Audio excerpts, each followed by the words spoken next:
Let me be the light of the world. Lord, you call me the light of.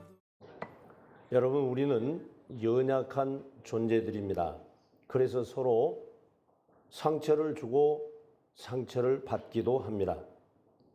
그 상처는 분노가 되고 미움이 되기도 합니다. 그래도 우리는 하나님을 믿는 성도로서 하나님의 자녀이기에, 제자이기에 서로 용서하며 살려고 힘쓰며 애를 씁니다. 하지만 용서할 수 없는 사람 때문에 매우 힘이 듭니다. 다른 사람은 몰라도 그 사람은 용서할 수 없어 아파합니다. 그래서 용서를 말하지만 여전히 용서할 수 없는 나 때문에 괴롭기도 합니다. 제가 서두에 말씀드린 것처럼 오늘은 대림절 네 번째 주일입니다. 예수님을 기다리는 그 믿음으로 초림의 예수님을 기다리고 재림의 예수님을 이제 기다리는 성도들로서 우리가 종합병원에 가서 병원에 가서 건강검진을 통해서 우리의 건강을 검진하는 것처럼 점검하는 것처럼 우리가 이 대림절 기간을 통해서 우리의 믿음을 점검해야 할 것입니다. 그리고 이제 금년이 52주일인데 1년이 52주인데 오늘이 특별히 51번째 주일입니다. 그러면 이제 여러분 12월은 대림절이 시작되는 달이고 12월은 결산의 달입니다. 그러니까 우리가 시작과 결산을 함께 맛보는 그러한 달이 바로 12월이기도 합니다. 그래서 여러분 이제 결산해야 하는 또한 예수님 성탄을 초림의 예수님을 영접해야 하는 성도들로서 우리가 진정으로 이 힘들고 어려운 이 용서를 실천하고 용서를 행하고 초림의 예수님을 우리의 심령 속에 모셔드리며 이 용서를 실천하고 이 용서를 행하고 이제 이 해를 결산하고 다음 해를 맞이하심이 어떠실까요? 저는 그래서 오늘 이 본문을 택하여서 이 용서에 대해서 여러분들에게 말씀을 드리려고 하는 것입니다. 모두가 아파하고 힘들어하고 괴로워하는 주님은 오늘 본문의 말씀에서 하나님이 그리스도 안에서 너희를 용서하심과 같이 용서하라고 용서하셨는데 주님이 저와 여러분을 용서하셨는데 우리는 반드시 용서를 하는 것이 우리 성도의 본분이요. 우리가 용서함으로 말미암아 결산할 수 있고 용서함으로 말미암아 이제는 주님을 영접할 수 있다고 하는 사실을 기억하시고 이 용서를 각오하시고 용서를 실천하는 그러한 성도들 되시길 주의 이름으로 축원합니다. 제가 좀 목이 안 좋은 것 같은데 여러분 힘들어할 필요 없습니다. 더 씩씩하게 더 용감하게 말씀 전하다가 말씀이 안 나오면 딱 끝이려고 합니다. 그러니까 염려하지 마시기 바랍니다. 너무 목을 무식하게 써서 그런답니다. 그러면 여러분 도대체 용서란 어떤 것일까요? 용서란 어떤 것일까요? 용서란 고통이 따르는 과정입니다. 용서는 쉬운 것이 아닙니다. 용서란 고통이 따르는 거예요. 물론 여러분 하나님 앞에 회개하려면 회개도 고통이 따르는 거예요. 그냥 되는 게 아니에요. 말로 되는 게 아니에요. 용서는 고통이 따른다는 말입니다. 고통이 따르는 과정이라는 말입니다. 스티븐 체리가 그는 신학자요 신부인 이는 용서라는 고통책에서 이렇게 말하고 있습니다. 용서가 복수라면은 계획하고 실행하면 그만이다. 인과응보의 문제라고 한다면 상응하는 처벌을 가하면 끝난다. 의지하는 문제라고 하면 참고 견디면 끝난다. 하지만 용서는 피해 당사자 외에 그 누구도 대신할 수 없는 내적 갈등과 긴장 상태를 요구한다. 그 속에서 그는 절망과 분노의 이중고를 견디고 힘겨운 현실 인식을 지나 투쟁과 자기 성찰에 이르는 과정을 하염없이 감내해야만 한다. 그러므로 용서란 결코 종결되지 않는 고통이다 그랬습니다. 용서는 종결되지 않는 고통이다. 그래서 용서는 고통이라는 과정을 겪어야 한다라는 말입니다. 복수와 처벌과 인내 대신 관대하고 창조적인 신뢰의 모험으로 상처의 황무지에서 빠져나오려는 애쓰는 치유의 고통이다라고 말하고 있습니다. 그럼에도 용서하지 않으면 우리가 감내해야 할 대가가 너무 크기 때문에 용서를 하지 않으면 우리는 상대방이 나에게 준 상처와 고통 후 굴레에서 벗어날 수 없기 때문에 나에게 상처를 준 상대방은 그 상처를 준 사실을 기억조차도 못하고 있는데 자기의 삶을 마음껏 살아가고 있는데 도리어 상처받고 고통받았던 나는 상대방이 준 상처와 고통 후 감옥에서 갇혀서 사는 경우가 얼마나 많은가입니다. 거기에 분노와 미움이라는 굴레를 더 씌워 사는 경우 얼마나 많습니까? 그 굴레를 벗어 던질 수 있는 유일한 키가 있는데 그게 용서라는 것입니다. 여러분, 용서는 남을 위해서 하는 것이 아닙니다. 용서는 나를 위해서 하는 것입니다. 나를 위해서 하는 것이에요. 우리가 보편적으로 용서를 남을 위해서 해주는 것으로 생각하는데 사실은 깊이 들여다보면 용서는 나를 위해서 하는 것입니다. 그렇기 때문에 우리가 용서를 해야 한다고 하는 것입니다. 그렇다면 이 어렵고 힘든 용서를 어떻게 할 수 있겠습니까? 하나님이 우리를 용서하셨기 때문입니다. 한번 따라 하십니다. 하나님이 나를 용서하셨기 때문입니다. 그렇습니다. 오늘 본문이 바로 그렇게 말씀하고 있습니다. 서로 친절하게 하며 불쌍히 여기며 서로 용서하기를 하나님이 그리스도 안에서 너희를 용서하심과 같이 하라고 하는 말씀입니다. 우리는 하나님을 바라보라는 것입니다. 주님을 바라보라는 것입니다. 나를 위하여 십자가를 지신 주님을 바라보라고 하는 것입니다. 오늘 본문에서 하나님은 우리를 그리스도 안에서 용서하셨다라고 말씀하고 계십니다.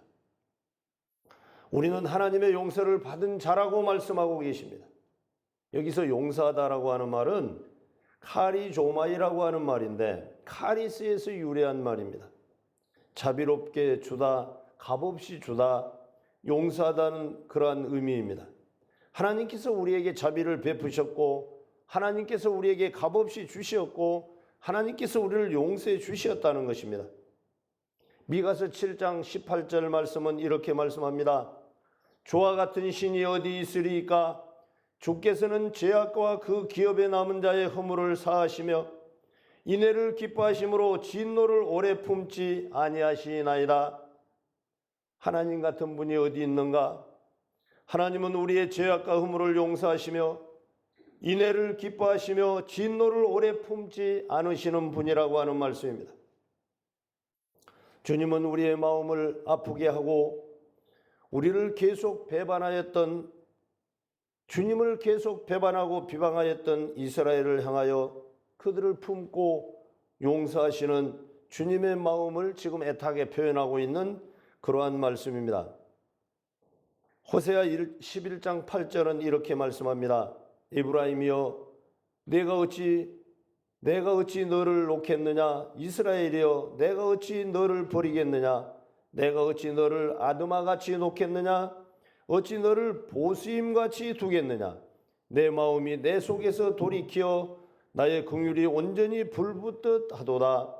여기 에브라임이여 하는 말은 북이스라엘을 말함이고요.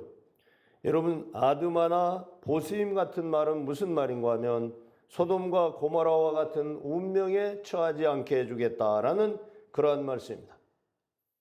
하나님이 어찌 우리를 놓겠느냐라는 말씀입니다.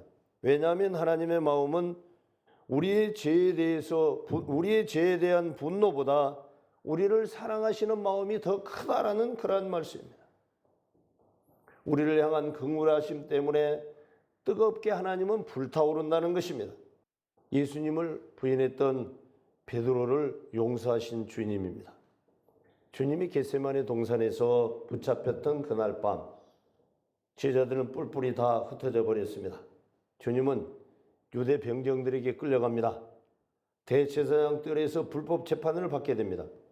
거짓 증인들을 세워서 주님을 모함하고 유대 병정들은 주님의 얼굴에 침을 뱉고 조롱합니다. 네가 선지자라면 누가 너를 때렸는지 맞춰보라고 조롱합니다. 바로 그 현장에 베드로가 있었습니다.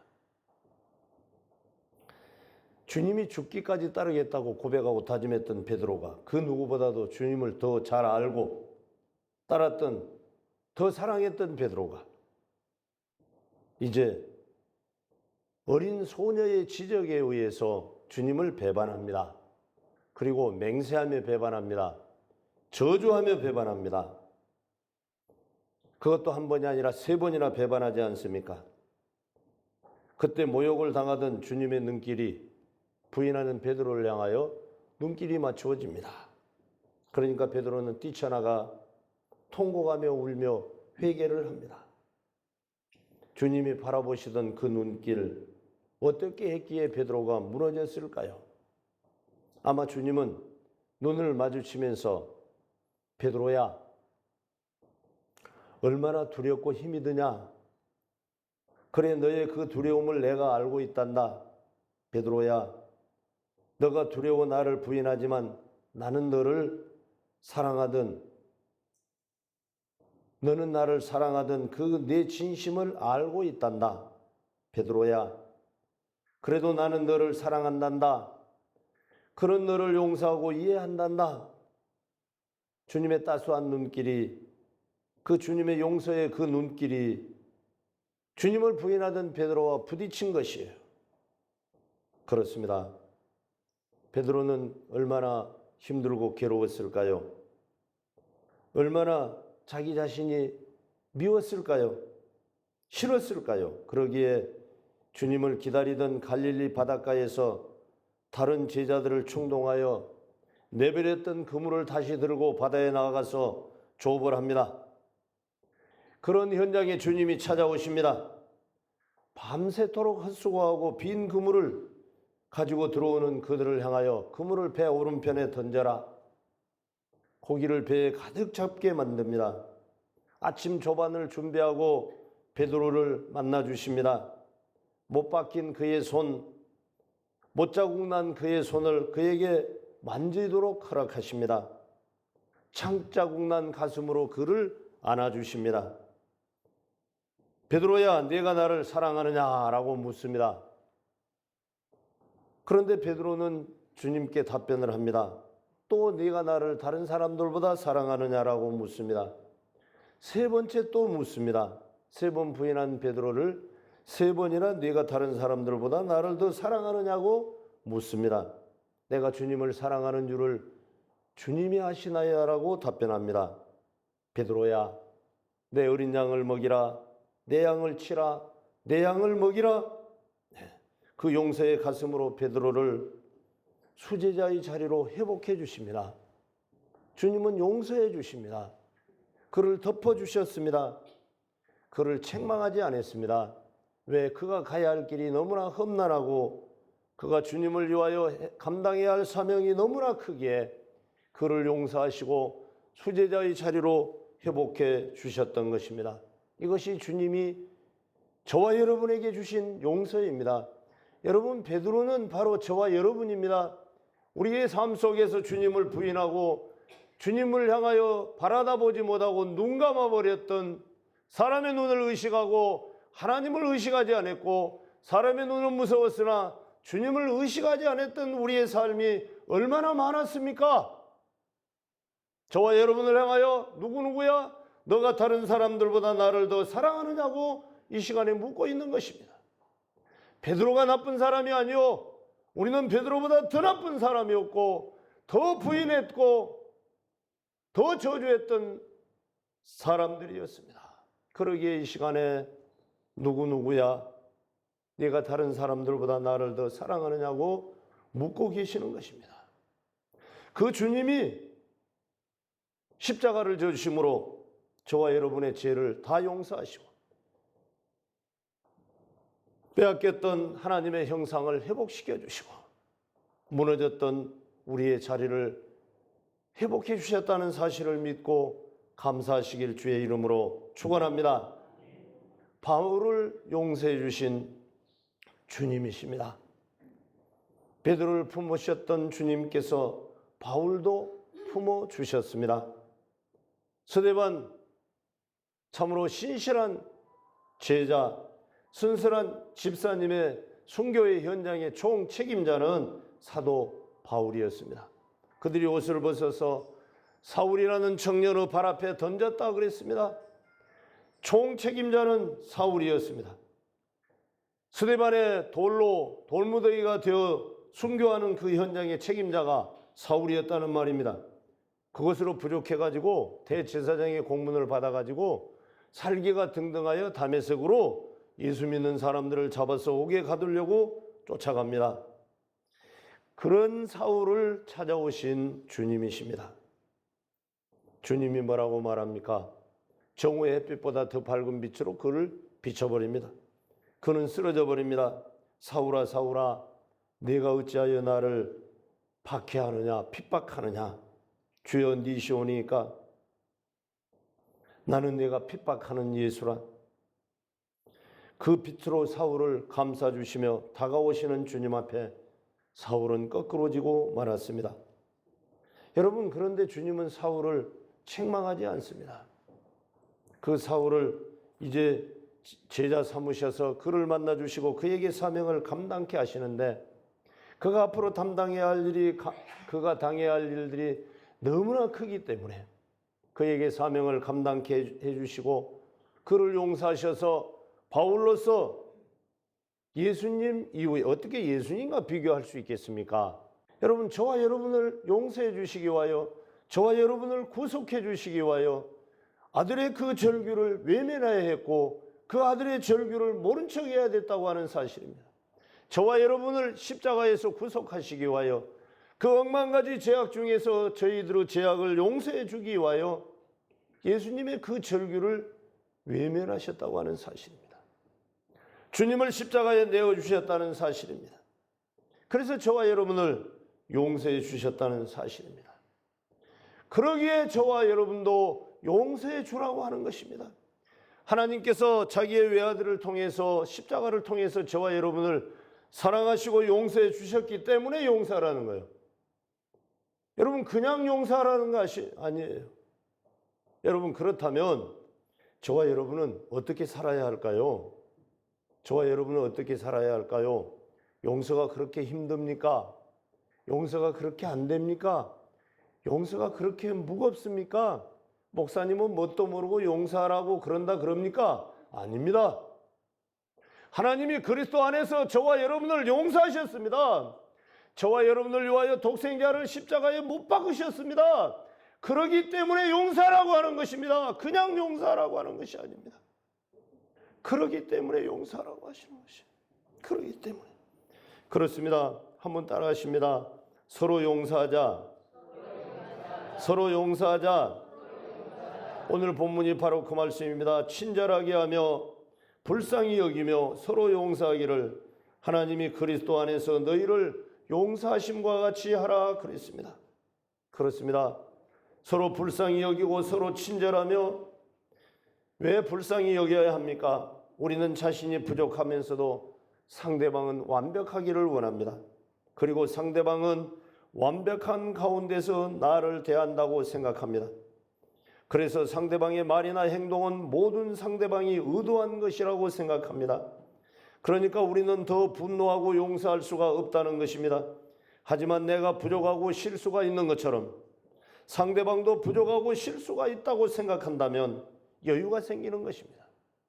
역지사지입니다. 내 입장을 상대방에게 적용하고 상대방을 내 입장에게 적용하라는 것입니다. 그리고 그 부족함과 실수에 대해 불쌍한 마음이 가지게 될 때에 용서의 마음이 생긴다는 것입니다. 그러므로 불쌍히 여겨라고 하는 것입니다. 여러분, 이제 마태복음 18장 21절로 35절의 말씀을 소개해 드리고 말씀을 마치려고 합니다. 마태복음 18장 21절로 35절은 예수님의 용서에 대한 가르침인데요. 무자비한 종의 비유입니다. 그때 베드로가 예수님께 이렇게 말합니다.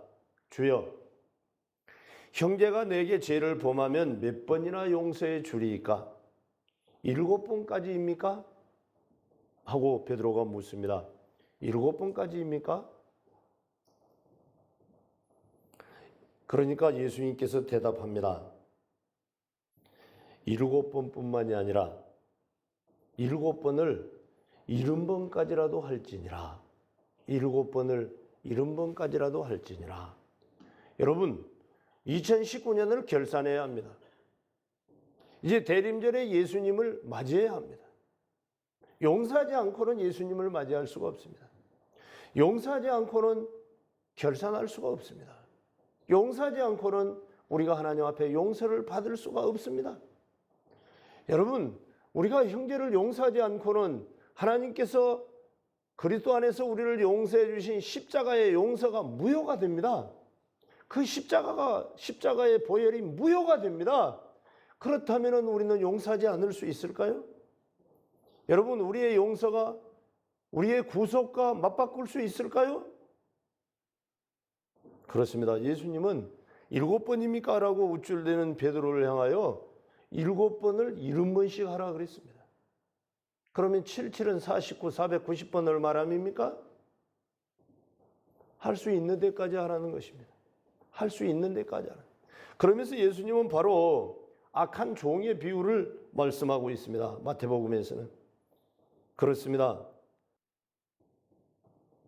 그 주인이 결산할 때에 10,000달란트를 빚진 자를 데리고 옵니다. 그러니까 그에게 너를 돈이 없으니까 너와 너의 처와 자식들과 모든 소유를 다 팔아서 그 빚을 갚으라고 합니다. 그냥 돈이 없는 거예요. 그러니까 엎드려서 비는 거예요. 참아달라고 하는 거예요. 참아주소서 내가 갚겠나이다 하는 거예요. 그러니까 그 주인이 그에게 10,000달란트의 빚을 탕감해 줍니다. 10,000달란트. 10,000달란트는 지금 노임으로 계산하면 5조, 6조쯤 되는 돈입니다. 그런데 이 10,000달란트의 진정한 의미는 갚을 수 없는 돈입니다. 갚을 수 없는 돈이에요. 도저히 갚을 수 없는 돈이에요. 여러분, 저와 여러분에게 5조, 6조의 돈을 갚으라면 갚을 수 있겠습니까? 갚을 수 있겠느냐고요. 아무 말씀 안 하고 계신 분들은 아마 갚을 수 있는가 보네요. 네. 갚을 수 있겠느냐고요. 그러니까 그가 돌아갑니다. 가다가 자기에게 100데나리온 빚진 자를 만납니다. 그러니까 갚으라고 합니다. 그러니까 또 그 사람도 빕니다. 참아달라고. 그러면 갚겠다고. 그러니까 성경에 보면 그 사람 목살을 잡고 끌고 가서 지금 파출소에다가 인계해버리고 넘겨버려서 가둬버리는 거예요. 그 소식을 종들이 주인에게 알려주는 거예요. 그러니까 그 주인이 다시 그를 불러와서 너가 그렇게 빌기에 용서해 주었는데 너는 그 100데나리온을 안 갚은 자에게 그를 옥에 가뒀느냐? 이 사람 옥에 가더라 하고 가둬버리는 거예요. 이게 무엇을 말하는 거냐면요. 100데나리온은 1,000만 원 정도 되는 돈입니다. 1,000만 원 정도 되는 돈. 돈으로 계산하면 그래요. 그런데 그런 의미가 아니에요. 적은 돈을 안 갚았다는 의미고요. 갚을 수 없는 금액이라는 말이고요. 더 나아가서는 갚을 수 없는 이 금액이라고 하는 것은 우리의 죄를 말하는 거예요. 우리가 억만 가지 죄 중에서 이미 죽어버렸어요. 그 죄값을 주님이 십자가에서 보혈로 우리를 갚아주시고 탕감해 주셨다는 거예요. 그 죄의 빚을 탕감해 주시고 저와 여러분을 구속하셨다는 거예요. 저와 여러분이 구원 얻었어요. 구원 얻은 사실이 확실하다면, 구원과 바꿀 수 없다면, 구원을 내놓을 수 없다면 용서하라는 거예요. 구원을 버릴 수 없다면 용서해라. 가슴이 찢어져도 마음이 아파도 그것만은 못하겠다고 소리하지 말아라. 그 말입니다, 여러분. 생명의 말